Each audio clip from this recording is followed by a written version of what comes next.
Hey everyone, welcome back to Couch Conversations with Sasha Love. I'm your host, Sasha Love, and today we're gonna have a conversation in a small mini series called Navigating Difficult Times. The reason why I specifically chose this topic is because I am definitely going through a difficult season. And I won't go into all the details, but the reason why I wanted to bring it up is because I wanted to relate with those of us who may be going through a difficult time right now. Whether it's a transition, whether it's challenges at home with family, whether it's internal challenges, whether it's mental, interpersonal, work related, financially related challenges, regardless of what the challenge may be, I realize that we often don't talk enough about challenging times in a way that's healthy. And I kind of wanted to explore this season with you guys. I wanted to share this season with you all. And if you happen to be going through a challenging season, to join you and also share the resources and the tools that I am using and learning to use to navigate through this season. So I'm literally just coming up with this as I go, and we'll talk about different things that I have been using or I'm trying to use to get through this season. Okay, so for today, we'll start with therapy. There's several different things that I'll probably dive into, like the benefits of walking, exercise, journaling, mindfulness, social media, things like that. But for today, I'm going to focus on therapy. Now, as you guys know or may not know, I grew up in a Haitian American household. So my parents were both immigrants from Haiti. I was born here, and a lot of my upbringing was filled with components of the Haitian culture, a very beautiful and amazing culture. However, as part of that culture, mental health and going to therapy wasn't something that we often talked about. It was often something that was kept on the down low. It wasn't discussed. And if you had any type of mental health challenges like depression, anxiety, or even other more taboo mental health disorders like schizophrenia, bipolar, you were called either crazy or you were told to dismiss your feelings and kind of just leave it at the wayside, or one of those things. In essence, it was just an understanding that either you got over it. If you weren't able to get over it, you're either crazy or some sort of pariah. But the common theme, regardless of how people interacted with you, is that you did not go seek help and you definitely did not take medication. That was the running theme. So as I got older and dealt with a lot of life challenges, and sometimes life throws you curveballs that even though you may be prepared or even though you may be trying to do your best to be the best version that you are, there are some challenges in my life that I've needed to navigate through, not only with close family and close friends, but with the help of a therapist. Now, for those of you who may not feel comfortable, or maybe you have a similar background like myself, coming from a Caribbean household or another culture where mental health is not really discussed, and definitely seeking a mental health professional for help is definitely not talked about. If you come from those spaces, then this video will definitely be helpful for you, because I talk about what that process looks like, what are some things you kind of need to be prepared for, what are some things you bring to the table, and what are things that your therapist should ideally bring to the table as well. Okay? So it's okay if it's something that's not familiar to you, if it's something that still makes you even nervous to think about or talk about, if it's something that you're still kind of unsure about, or you're wondering, I don't know if what I'm going through is really that bad to need some mental health. It's okay. For every person, your journey is different. I'm still going to share kind of my experience and my journey so far. And if you find it helpful, or if it's something that you want to explore a little bit more, then I definitely encourage you to do so. Okay? So let's start with finding a good therapist. So for most of us, if not all of us, we've been aware that the COVID-19 pandemic has come and totally changed life as we know it. And because of that, the way therapy has been provided has changed a little bit. So prior to COVID, therapy was typically in person. You go to like a little therapist's office or a counselor's office. You go in and you see a therapist and you kind of go from there and, have your visit, go from there, and then continue on with your day. With COVID, there was a push then for telehealth. We call it telehealth, which is just a virtual type of therapy session. So you still have the same like confidential principles as in like it's you and your therapist, but it was done virtually. So in terms of options for a therapist, you can choose to either go in person or telemedicine. And now that the COVID-19 cases have decreased significantly with the increasing in vaccinations and things like that, now those in-person options are now also available. So for therapists, there are two options. Typically, you can do a virtual option, which could be like a video chat. Some even offer like telephone. So if like video contact and like in-person contact is a little bit overwhelming for you, you can do a telephone option. If telephone option is not it for you, you can do the video option.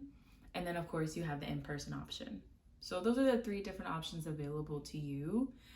The one that I've been using lately is the visual option, the telemedicine option, only because it's the one that is, number one, the most flexible for me, and also it's the most convenient.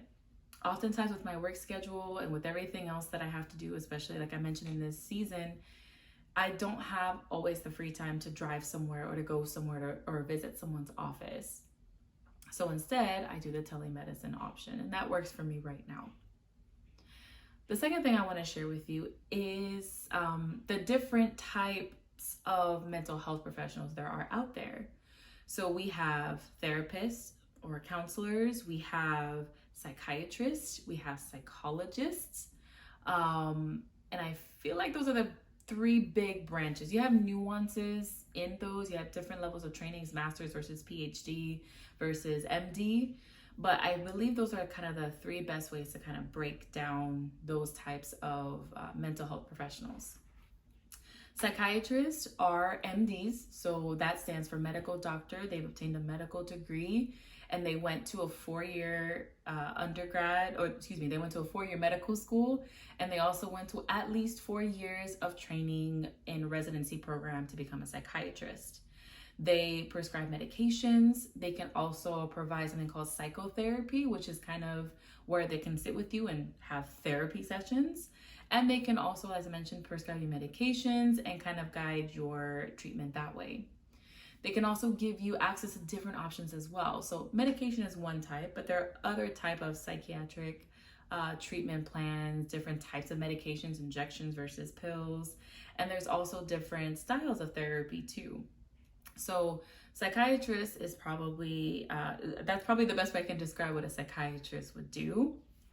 The second one is a psychologist. So a psychologist, so they pretty much do similar things as a psychiatrist in the sense that they can offer therapy. So they offer therapy, they've gone to school, they've gone to grad school for a period of time. I'm not quite sure how long, but they go for a very long time. And it's a very arduous process, a very hard process to get their PhD. And they have a doctorate, which is different from the doctorate in medical degree. It's a doctorate in psychology, the understanding of how the brain works and how people interact with each other and all those different types of nuances. They also see patients, but psychologists typically do not prescribe medications, okay? So psychologists are great for people who have depression, anxiety, who are dealing with major life changes, who've gone through PTSD. So those are kind of the kind of things you can bring up to a psychologist. And of course, each psychologist has their own areas of specialty. They have their own areas of expertise, places where they feel stronger in. And that's something that you also need to consider too when you're going into therapy. And the last category is a mix of like therapists. So there are many different types of degrees that I personally don't fully understand, but it's another category. And these are individuals who have a master's. I think one degree that I recently learned about was like clinical mental health studies, I want to say. But essentially, it's like a master's degree. So basically, everyone who has a master's degree in therapy. And I also will lump in counselors too. So counselors are people that can also work in like undergrad settings, graduate settings, schools, public schools, different type of grade schools, kindergarten, things like that, middle school, elementary school, middle school, and high school. And they can give advice, support, and things like that. So they are also excellent resources, and they can definitely help guide you, especially when it comes to making life decisions in terms of, hey, which path would fit me better? You know, am I someone who would fit better going into medicine, or would I fit better going into a different career path? Therapists can also sit down with you and do therapy, hence why they're called therapists. So they can sit with you and talk with you and help you process things, help you grow and learn and challenge you in different ways. So that was a lot of information. Hopefully I explained it in a way that kind of made sense. But if you want a different structure of kind of understanding how therapy works, think of like a psychiatrist as basically being able to do everything. And they also see really sick patients. So, and what I mean by that are patients who have, let's say, really bad bipolar or schizophrenia, or they have a psychotic break, or they have really severe depression and things like that. Psychiatrists can basically care for and see everybody. I would say that their strongest suit is also being able to take care of patients who have really, really serious psychiatric and mental health conditions, because they can also prescribe medications. They can see you in the hospitals, psychiatric hospitals, and manage your treatment that way. They can also do therapy as well. So they're like, I would say, the full scope. They can do it all. Then the second step would be a psychologist. So these are people who've gone to school, have a PhD in psychology and how the brain works and how people interact with each other and things like that. What separates them from psychiatrists is that they typically do not prescribe medications. So they pretty much have a similar scope as a psychiatrist. It's just that they typically don't prescribe medication. And then you have your therapist and counselor, which is the mix of all the other different degrees, including masters and PhDs in various different areas of study, such as family therapy, adolescent, things like that. And they focus on more traditional therapy and guidance. So where they sit with you and talk with you and chat with you and talk with you as you process through various stages of your life. Okay? So hopefully that's helpful. And before I wrap up, I kind of wanted to also talk about cost, a little bit about cost, and what my experience has been so far about and specifically when I talk about my experience, what I bring to the table, what the therapist brings to the table, what I've gotten out of it, and different nuances that go with that. So for cost will depend. So if you have insurance, typically it'll be a lot easier and maybe more affordable to find a great therapist. But just as any other person who gives a great service and deserves to be compensated, our mental health professionals definitely deserve to be compensated. And it comes with a cost. So you can speak with either the office or the therapist directly or the counselor directly about the details of what that looks like. Some are able to offer more flexible plans. Some are just more fixed. Some have a set, let's say, copay cost based on your insurance.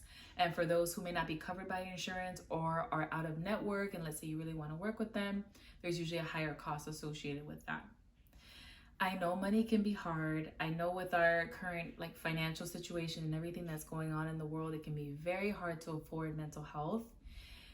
One of the things I always remind myself is that Investing in myself and caring for my mental health is priceless, and it may require me to sacrifice other things that I may enjoy, like, for example, those of us who enjoy Starbucks, or, maybe going out to eat a little bit less.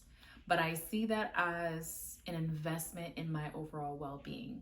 There are also many affordable options as well.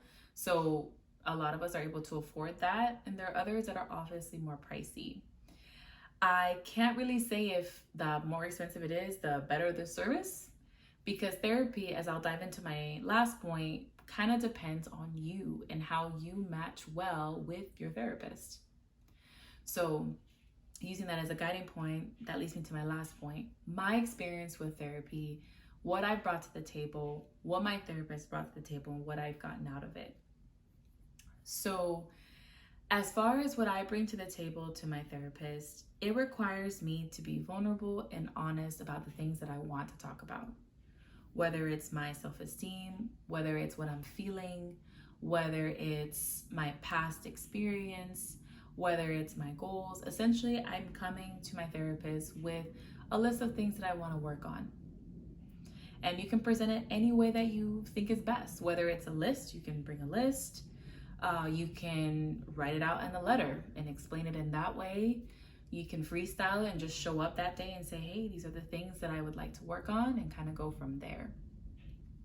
What the therapist typically brings to the table is their perspective, their expertise, their experience, their contribution to your journey through healing, growth, processing, and all of those things. They, some tend to lead the conversation and some don't. Some allow you to lead more. So it kind of depends on your preference, but that's what they bring to the table. They bring their experience, their expertise, their perspective to your journey of processing and growing. Typically, therapists don't tell you what to do. So they kind of encourage you in your space to figure things out. And they challenge you as well to look at different perspectives. So, for example, one of the things that I have been learning to work on is being mindful of the kind of thoughts I have about myself. So especially the negative thoughts, because I used to run myself into the ground just thinking about all the negative thoughts about myself, comparing myself to other people, trying to meet the expectations of other people, trying to please everyone around me, and feeling horrible about myself because I didn't meet those goals, or I never made everyone happy, and it was very hard to live life that way. My therapists have challenged me to really redirect those thoughts and to focus more on what is true. What is true about myself? What evidence do I have to support certain beliefs? And that has helped me to see myself from a much healthier point of view. They weren't telling me that, oh, of course you're amazing, of course you're great. They were more having me do the work, figure out the work that needed to be done to have a healthier perspective of myself. Does that make sense? Hopefully that makes sense. And yeah, I would say my experience with therapy has been a journey. It's still hard to really know how to navigate this world because it's still new. And like I said, I grew up in a Caribbean household where these kinds of things weren't talked about. We didn't address these things. We didn't talk about these things. And even saying out loud that I'm going to therapy is still a new thing for me. It's still a huge thing for me. And, but it's a journey that I'm leaning into. It's a journey that has been very rewarding and very healing for me.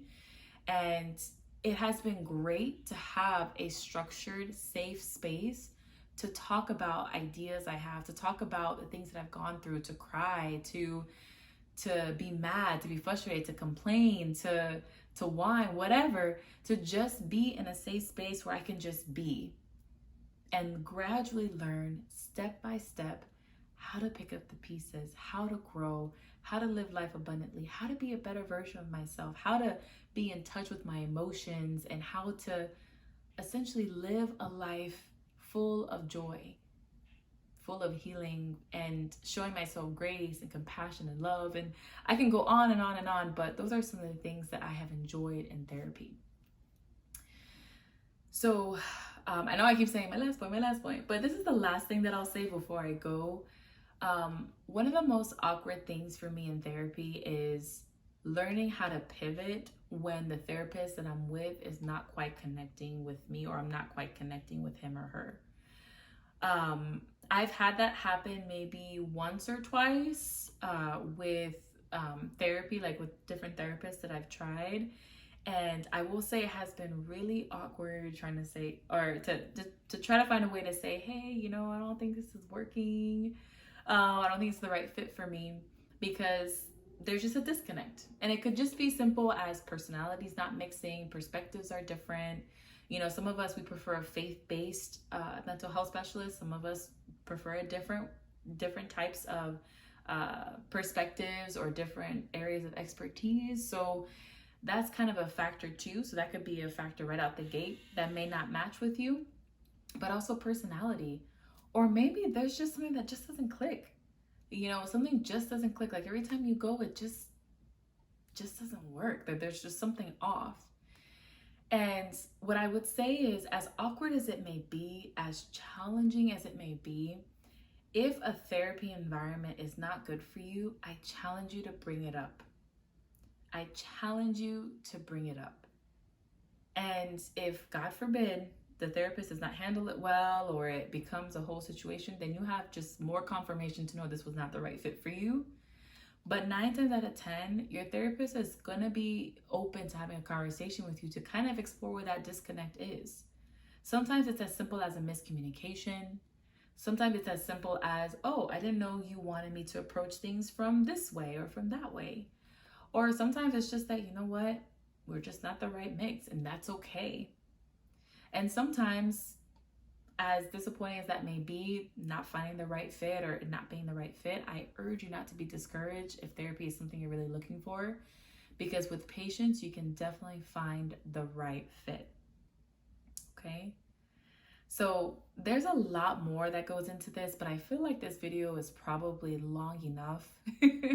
We talked about the different types of therapists, and I gave you really broad strokes. There's a lot more detail and nuances to that. So in your own research, when you do some digging, you can kind of dive deep and know a little bit more about the different types of therapists that are out there.